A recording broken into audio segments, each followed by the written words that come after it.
Good afternoon. Good afternoon, Mother. I'd like to give a welcoming to all the pilgrims, all the rest of the family that are united with us.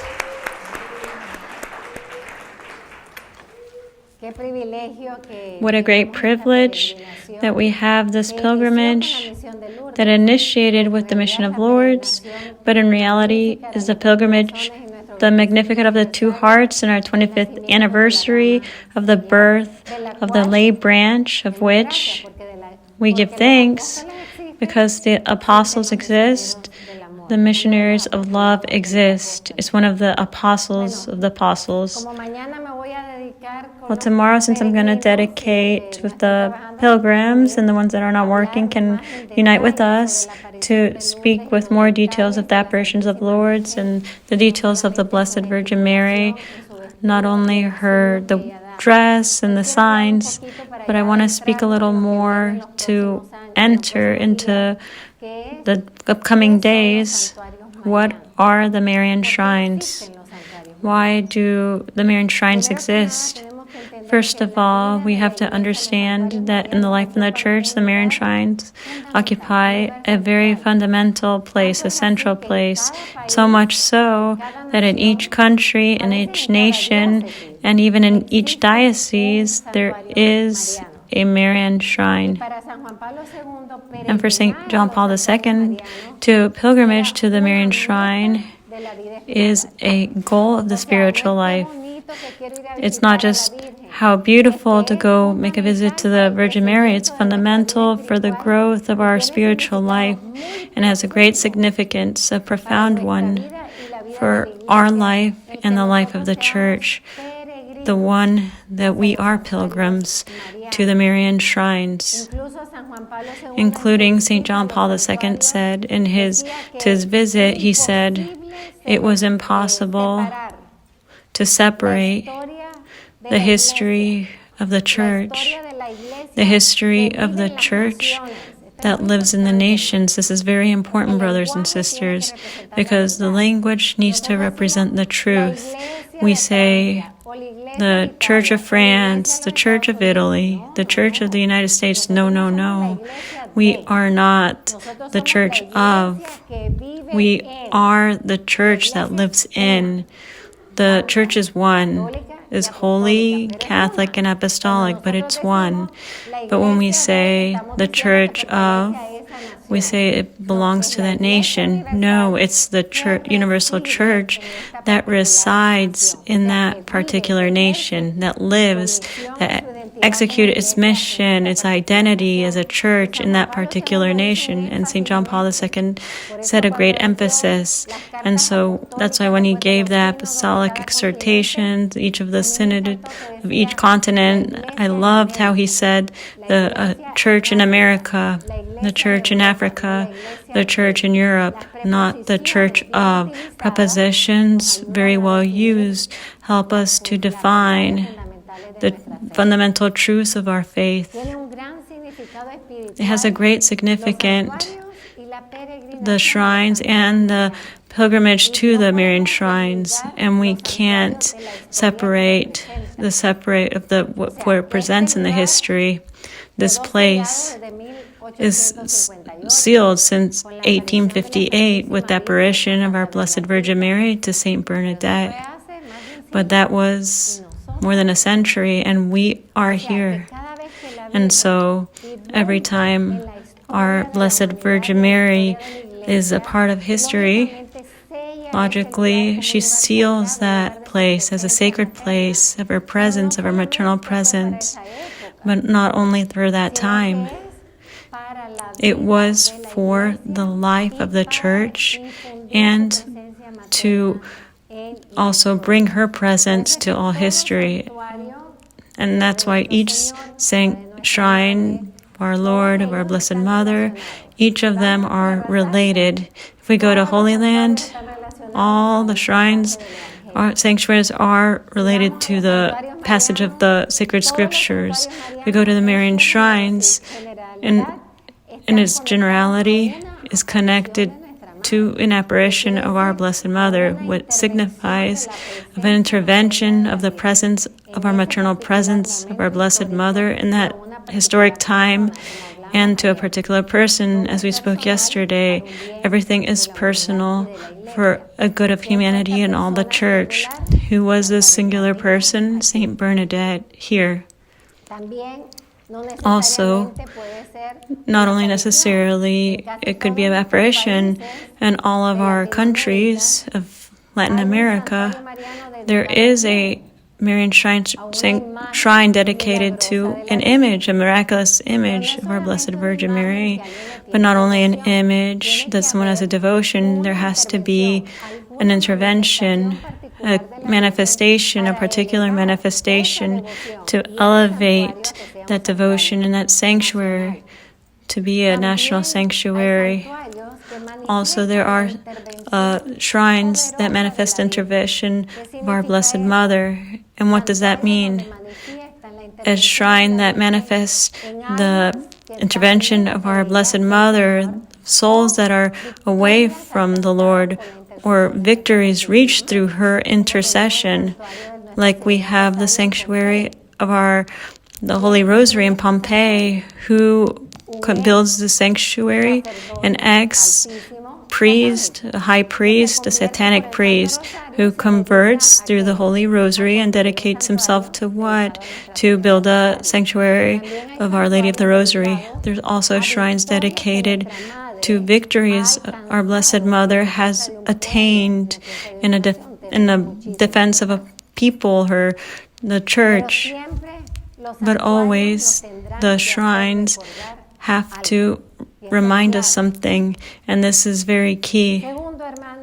And second, brothers and sisters, we must remember that the Church and us, that we are in the Church, but even if we are not in the Church, we cannot avoid the reality that we are pilgrims in our life.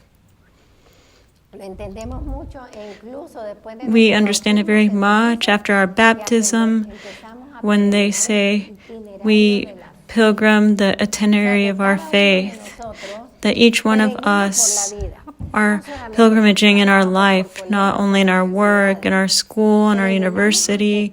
We are pilgrimaging of all the itinerary of faith that begins with our baptism, but takes different levels, different forms, and sometimes falls, sometimes with differences, and other time with very beautiful encounters. Our life is a pilgrimage. And where is it going to culminate? Well, if we die in grace, and we live and die in grace, our pilgrimage will conclude in the encounter, the most potent encounter that we are trying to reach in each pilgrimage, the encounter with God, the God who's alive. And the Church walks through history, and that's why there's history of the Church, because it walks with history, pilgrimaging, and in that pilgrimaging, it has good acts, maybe some not so good, acts of holiness, not so, and others not so much. There are all of that the will of the Lord permits, who are united to the will of God. The Second Vatican Council said the Church is a church walking. If we're walking, we are not just staying there. We're not sitting down. We are to reach a final place. We have to find the place, a place of greater conversion, to be united with the Lord, a greater identification with Christ, His gospel, and identification of our Blessed Mother. The Church is always walking. The Church always is going out in promptitude, but in order to be in promptitude, it has to know how to walk. And we have to understand that we are a church that is a pilgrim church extending through all the world.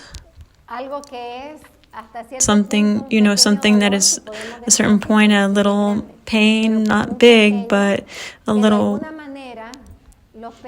certain way, the pilgrims and the missionaries, that we can repair for them.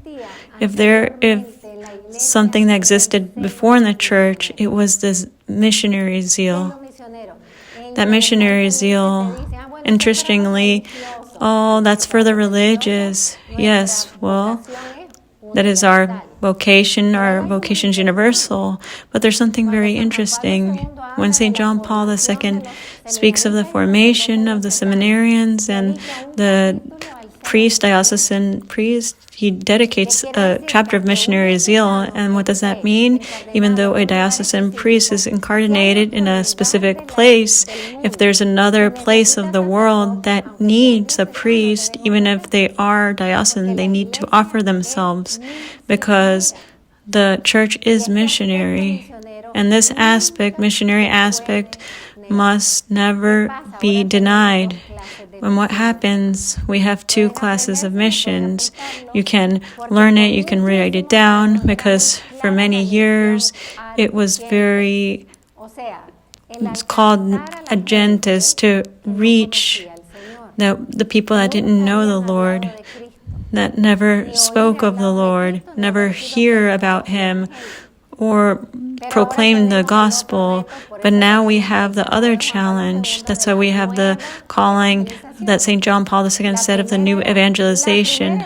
The first was the first evangelization, but now it's a new evangelization. It's not new in the gospel or the truths that are complained. It's not new in its liturgy. It's new in now.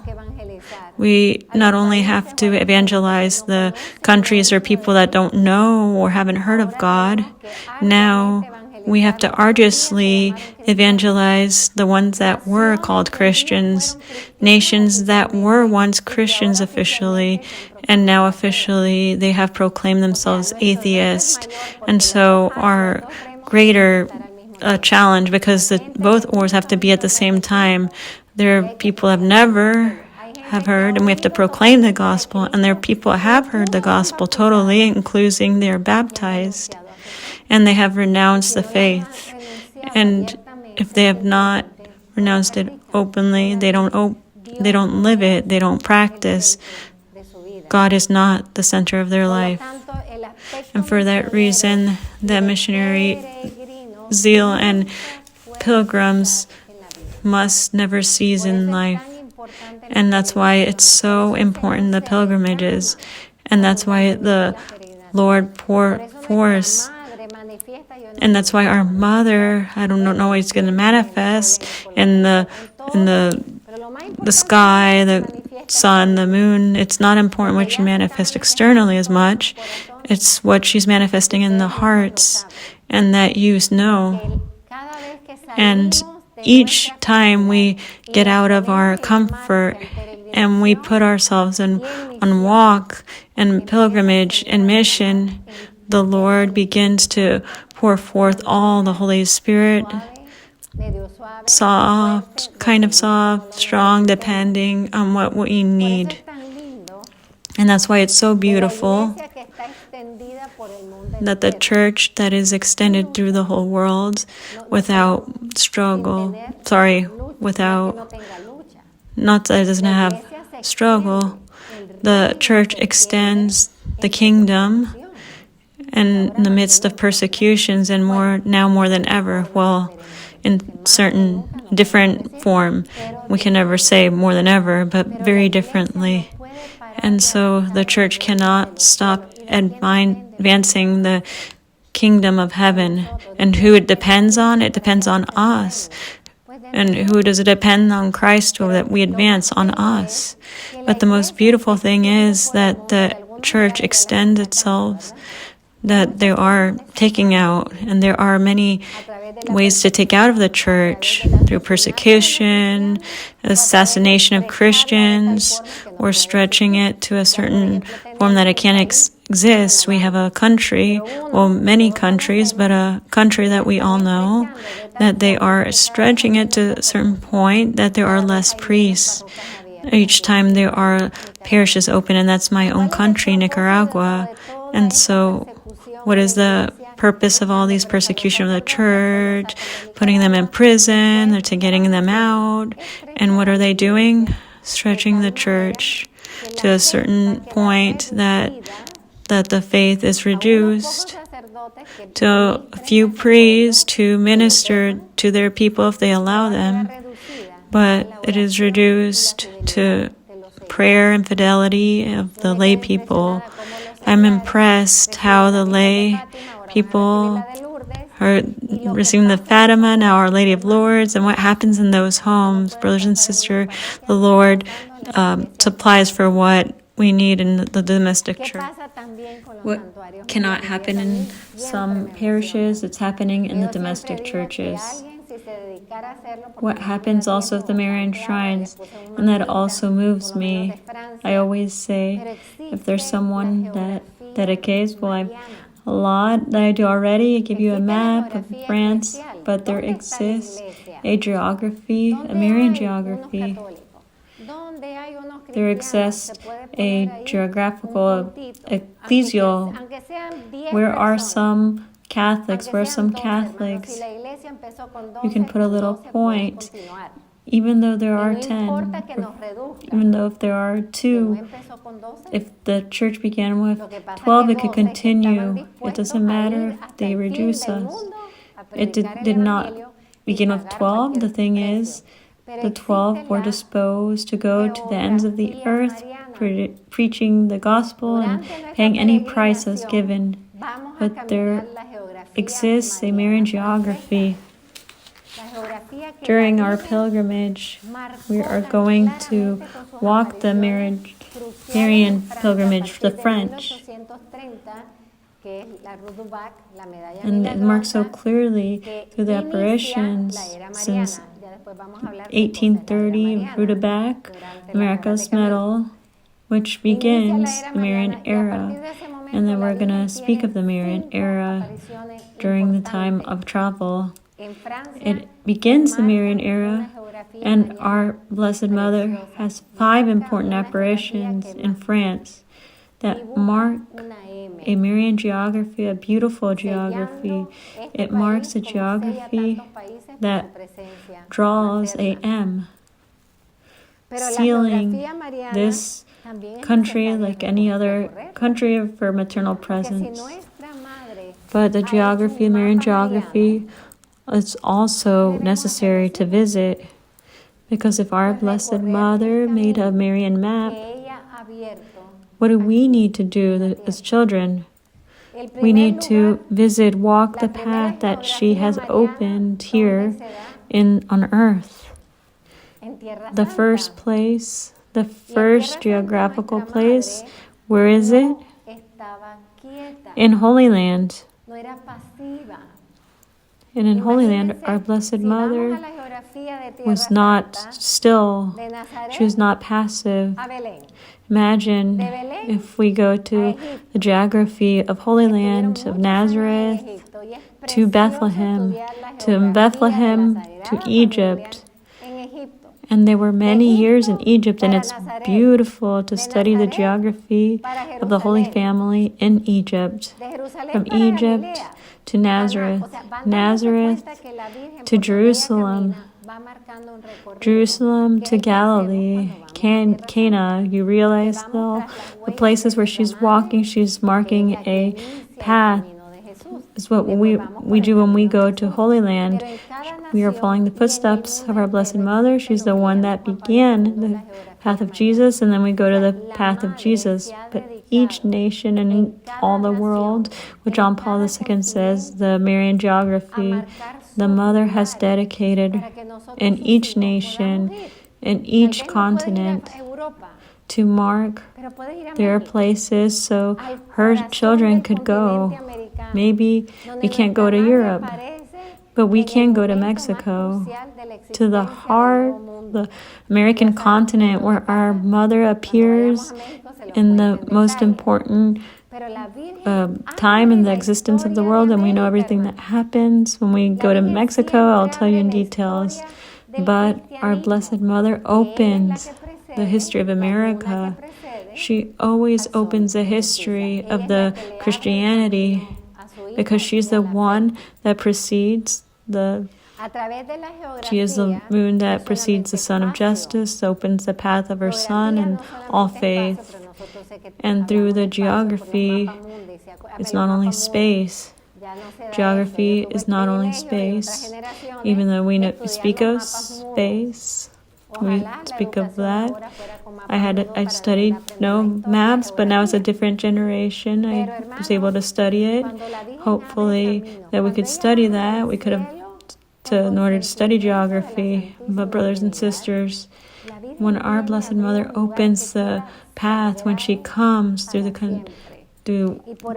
concept of the Trinity, she comes place to it's been always sacred for always, and for that reason it's such a profound experience of her presence, because it's not only the 25th of March of 1858, the 25th of March of 1858, Saint Bernadette stopped seeing her in Lourdes, because we know through the life of Saint Bernadette that she had private apparitions like Sor Lucia in her convent, but in Lourdes she stopped seeing her 25th of March. But does it signify she left?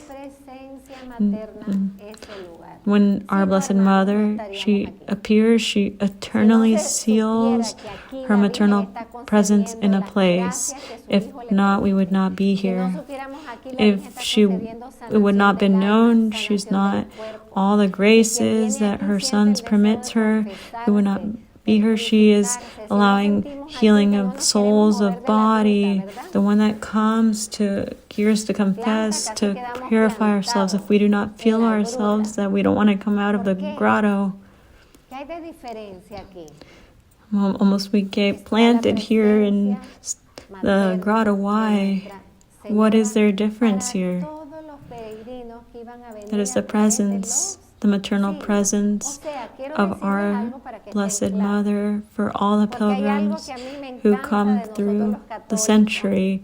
So I need to tell you something to make you clear. There's something that I love. Our Catholics, if I would have been at the foot of the cross. And I always respond to things. And who assures you would be Mary Magdalene? Who assures you if you would be Mary the Mother of Cleophas? Or if you would have said crucified? Second, all the days we are at the foot of the cross, brothers and sisters, in the altar of the sacrifice. It's perpetuating the sacrifice of the cross every day, all of us. We are even more blessed because Jesus had little ones that accompanied him. Here we have 140 that are accompanying him at the foot of the cross. All place of grace, touched through heaven. It's for always sacred and touched by heaven. And why is it important, a Marian geography? Brothers and sisters, how beautiful is for the history of the church to have places of refuge. How beautiful that the church, which is all of us, come and search for the love of our Blessed Mother. Why are so many sick here? So many sick of the soul, of the body, of their families, in all types of suffering and vulnerability, of human vulnerability. Why do they come here? Because they know they come in search of the love of their mother, who does not need that, and suffering and pain and her tiredness. How beautiful it is to walk through the world and say, I'm going to find my mother, and that she hugs me, and that she gives me the graces that I need to put all that millions and millions, and so it's like millions of intentions that we bring. And why do the people want to come here, that we pray for them here? Because they know our Blessed Mother, spiritually, mystically, she stayed here presently, to hear with suffering, the suffering of our children, to alleviate the suffering of our children. There's so many ways in which our Blessed Mother manifests herself in the Church, and not only in the plan of salvation that we already touched, but also in apparitions and movements, Marian movements, through the praying of the Holy Rosary. If there is something that I love, it is this movement of people that are on their knees praying the Holy Rosary. I believe it's Saint Joseph and Saint Person sustaining in their hand the Blessed Virgin Mary. Also, through the saints and the Marian saints, we are here with the Marian saint that we're going to see her where she's buried, where he's buried, Saint Louis de Montfort, Saint Catherine Labouré, and Saint Margaret Mary of Alacoque, and the great apostle of the Sacred Heart. Through the saints, the Lord is writing chapters, luminous chapters in the history of the Church. And so I have for now, when they tell me, oh, when the Church is corrupt, they're going to tell us. And I tell, but I think Sister Saint Bernadette is not corrupt. And Saint Louis de Montfort isn't corrupt either, and the Cure of Ars or Saint Margaret Mary, because the true face of the Church are the saints. That's the true face of the Church, because they are the men and women who open themselves fully to grace of the sacraments and the fountain of power that is poured forth from the Church, or the fountain of the Church. And what does it mean to come to a Marian Shrine? 3 things, brothers and sisters. First, the Marian Shrines, I define them. You don't have to believe me, please.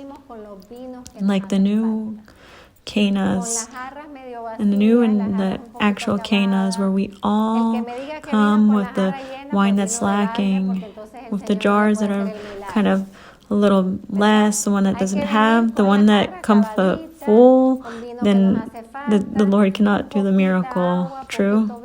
We have to come with a jar that's not much, or something that's lacking, a little water, a little wine. And what does the Virgin Mary see? The same thing that she sees in Cana, when she sees, oh, he needs the wine of hope, or the wine of trust. Oh, look at that. And the wine of generosity, of love.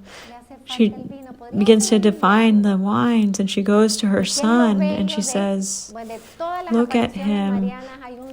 There's wine lacking. Can you please do the miracle? And what's so beautiful of all the apparitions, Marian apparitions, there's a great detail. In each one, there's details. There is a fountain that's opened.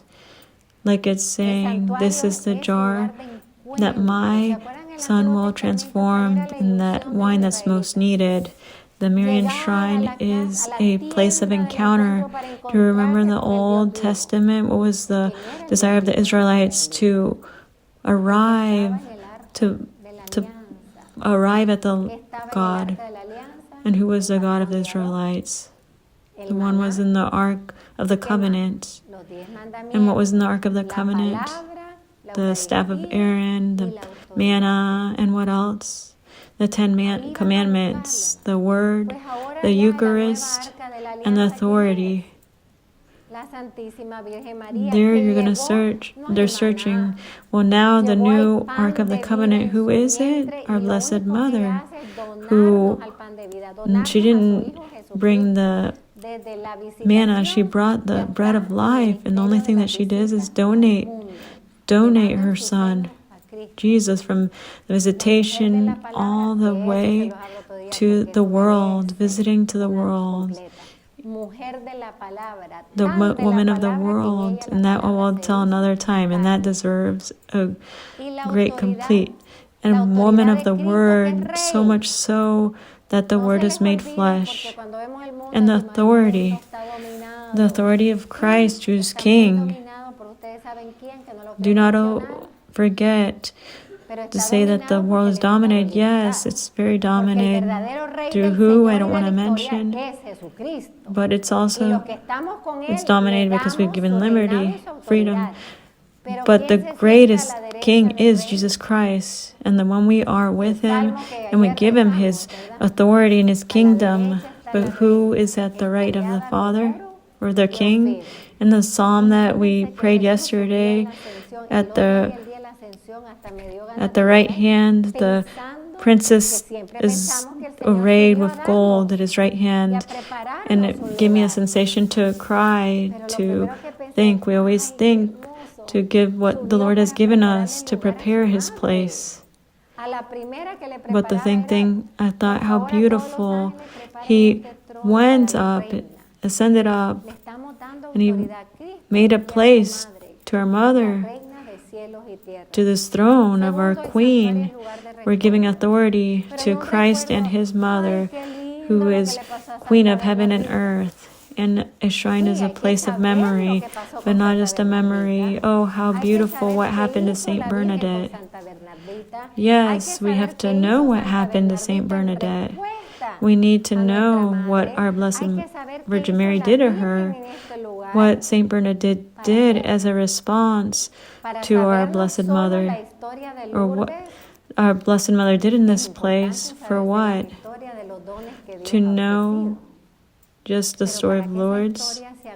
It's important to know the story that the gifts God has offered, but for that story to be realized in our life, what our Blessed Mother does in me as she did in St. Bernadette, and that gift that she gave in Lourdes for my life, a gift for my love. We're not just pilgrims. We are participants. We are protagonists in what our Blessed Mother wants to do in Lourdes. And thirdly, I want to say each Marian Shrine has a charism. A charism that abarks many things, but in some very short resume. What is the charism of Fatima? The representation and consecration. And we come to Lord, what is the charism of Lourdes? Mercy of the weak, of the one that's suffering, the maternal mercy of the vulnerable, how you spoke, children, of yesterday, from the unborn to the elderly. And then we have the child and elderly. There's so much vulnerability that we need to guard and protect if we're missionaries of Lourdes, because it's not enough to come to serve the Lords if we're not returning. We are here to serve our Blessed Mother, but we are to return and serve in the name of our Blessed Mother, to bring Lourdes to the world that cannot come here. And so we need to understand the charism of each Marian Shrine, just like Lazlet. What is Lazlet? Is the maternal pain of the state of their children. And there are more things. There are particular charisms in each sanctuary and shrine, and we have to understand so that that charism is enfleshed in our own hearts. Pilgrimaging through the Marian path is to go through her footstep. How beautiful we honor our Blessed Mother when we be over there. Is Saint Elizabeth and Zechariah in our house, like Saint John in the interior of our house, and what she did in this grotto, she could be in the grotto of your own heart. May God bless you.